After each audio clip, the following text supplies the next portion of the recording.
আমরা এখন থেকে যেটা চাই আপনাদের কাছ থেকে, যেটা সাদা সেটা সাদা বলবেন, যেটা কালো সেটা সাদা বলবেন। আমরা কোনো মিথ্যা কোনো বিষয়ের উপরে আমরা চলবো না, আমরা কোনো বুঝতে মানবো না। কারণটা হলো এখন এটা নির্বাচন। আজকে আজকে থেকে যে নির্বাচন শুরু হলো, সেই এইটা কিন্তু অনেক বড় একটা বিষয়, অনেক বড় একটা জায়গা। এটা একার কোনো বিষয় না, এটা সবাইকে নিয়ে আমাদের কাজ করতে হবে।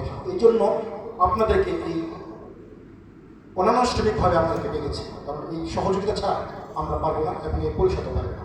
আমরা একবারে গ্রাম থেকে শুরু করে একবার উপর পর্যন্ত, নিচ থেকে শুরু করে উপর পর্যন্ত আমাদের কাজ দরকার আছে, আমাদের সহযোগিতা দরকার। এবং একটা জিনিস মনে রাখবেন, হেরে গেলে ইতিহাস একটা নাম থাকবে, টাকাটা বড় বিষয় না, কিন্তু আমাদের জিততে হবে। এখন সর্বশেষ আর মাত্র 10 মিনিটের মধ্যে আমরা শেষ করব। আমাদের দলের কনভেনার এবং আজকের অনুষ্ঠানের সভাপতি আপনাদেরকে কিছু তথ্য দিবেন এবং কিছু শেয়ার করবেন।